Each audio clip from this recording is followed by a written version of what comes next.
അപ്പോൾ hello guys, എല്ലാവർക്കും നമ്മുടെ പുതിയ വീഡിയോയിലേക്ക് സ്വാഗതം. നമ്മളൊന്നും കളിക്കാൻ പോകുന്നത് അല്ല, നമ്മളൊന്നും കളിക്കുന്നില്ലല്ലോ.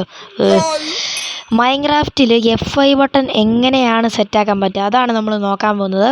പിന്നെ ഇതുപോലുള്ള ഇൻട്രസ്റ്റിംഗ് മൈൻക്രാഫ്റ്റ് കണ്ടൻസിന് വേണ്ടി ചാനൽ സബ്സ്ക്രൈബ് ചെയ്തേക്കുക. പിന്നെ ഈ വീഡിയോ ഒന്ന് ലൈക്കും ചെയ്തേക്കുക. പിന്നെ ഞാൻ ഡിസ്ക്രിപ്ഷനിൽ ഒരു ലിങ്ക് കൊടുത്തിട്ടുണ്ട്, അതേലൊന്ന് ക്ലിക്ക് ചെയ്യുക. അപ്പോൾ ഈ ഒരു വെബ്സൈറ്റിലാണ് വരുന്നത്. അപ്പോൾ ആദ്യം ക്ലിക്ക് ടു ഹിയർ എന്നൊരു ഓപ്ഷൻ കാണും. അതേ തൊടുമ്പോൾ ഒരു 10 ടൈമർ കാണിക്കും. അത് കഴിഞ്ഞിട്ട് താഴോട്ട് സ്ക്രോൾ ഡൗൺ ചെയ്ത് പോവുക. അതപ്പോൾ ഓപ്പൺ കണ്ടിന്യൂ കാണും, അതേ ഒന്ന് ക്ലിക്ക് ചെയ്യുക.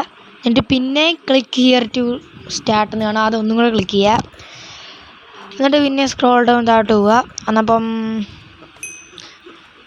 പിന്നെ ഒരു ഓപ്പൺ കണ്ടിന്യൂ ആണ്, അതൊന്നും കൂടെ ക്ലിക്ക് ചെയ്യുക. എന്നിട്ട് പിന്നെ ഒരു ടൈമറാണ്, അത് കഴിയുമ്പോൾ പിന്നെ താഴോട്ട് പോകാൻ പറയും. താഴോട്ട് വന്നപ്പോൾ കണ്ടിന്യൂ കാണും. പിന്നെ ഒരു ടൈമർ, പിന്നെ വൺസ് ഒന്നും കൂടെ കണ്ടിന്യൂ. പിന്നെ ഒരാഡ്,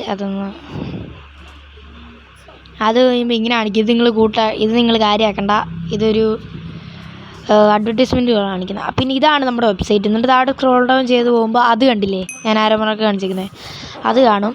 എന്നിട്ട് അതിൽ I am not a robot അതൊന്ന് ടിക്ക് ചെയ്ത് ഇട്ടാൽ മതി. അന്നപ്പോൾ നമ്മുടെ ഫയൽ സെറ്റാകും. എന്നിട്ട് ഗെറ്റ് ഡൗൺലോഡ് തൊടുക. എന്നിട്ട് ഒന്നും കൂടെ അതേ ഒന്ന് ക്ലിക്ക് ചെയ്യുക.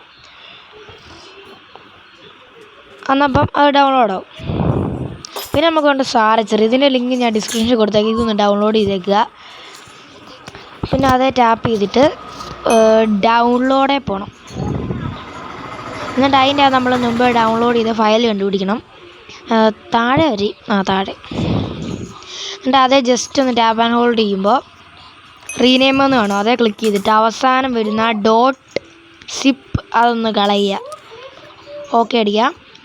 എന്നിട്ട് അതേ ഒറ്റ തവണ ടാപ്പ് ചെയ്യുമ്പോൾ വ്യൂ എന്ന് കാണും, അതിൻ്റെ അറ്റത്തെ ആരോ പോലത്തെ അതേ തൊടുക. അന്നപ്പോൾ ഇത് ഓപ്പൺ ചെയ്യാൻ കുറേ ആപ്പാണ്, അതിനകത്ത് മൈൻക്രാഫ്റ്റ് ക്ലിക്ക് ചെയ്തിട്ട് ഓൾവേസ് വിടുക. അന്നപ്പം നമ്മുടെ മൈൻക്രാഫ്റ്റ് ഓപ്പണായി വരും. അന്നപ്പോൾ ഇമ്പോർട്ടിങ് സ്റ്റാർട്ട് എന്ന് കാണിക്കും, ഓപ്പൺ ആയി കഴിയും മൈൻക്രാഫ്റ്റ്. എന്നിട്ട് സക്സസ്ഫുൾ ഇമ്പോർട്ടഡ് ഇതാണ്. എന്നിട്ട് പ്ലേയെ തൊട്ടിട്ട് ക്രിയേറ്റിന് വേൾഡ്, ഞാൻ പുതിയ വേൾഡ് ക്രിയേറ്റ് ചെയ്യുന്നത്. എന്നിട്ട് അത് ക്രിയേറ്റീവ് ഇടുക. എന്നിട്ട് താഴോട്ട് പോയിട്ട് റിസോഴ്സ് പാക്കെ തൊടുക. എനിക്ക് സ്ക്രീൻ മൊത്തം കാണിക്കാൻ പറ്റത്തില്ല, സോറി. പിന്നെ ഇതാണ് നമ്മുടെ മോഡ്, അതൊന്ന് ആഡ് ചെയ്യുക. പിന്നെ ടോപ്പിൽ കാണുന്നതിൻ്റെ ഷെയ്ഡർ അതും കൂടെ ഒന്ന് ആക്റ്റീവ് ചെയ്യുന്നുണ്ട് ഞാൻ. പിന്നെ ക്രിയേറ്റ് കൊടുക്കുക.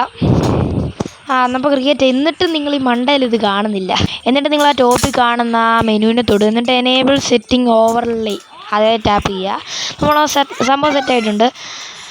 അപ്പോൾ ഇന്നത്തെ വീഡിയോ ഇത്രയുള്ള വീഡിയോ ഇഷ്ടപ്പെട്ടാൽ ലൈക്ക് ചെയ്യുക, ഷെയർ ചെയ്യുക, സബ്സ്ക്രൈബ് ചെയ്യുക. ഇനി ഇതുപോലുള്ളൊരു വീഡിയോ കാണുന്നുണ്ടെങ്കിൽ ബൈ.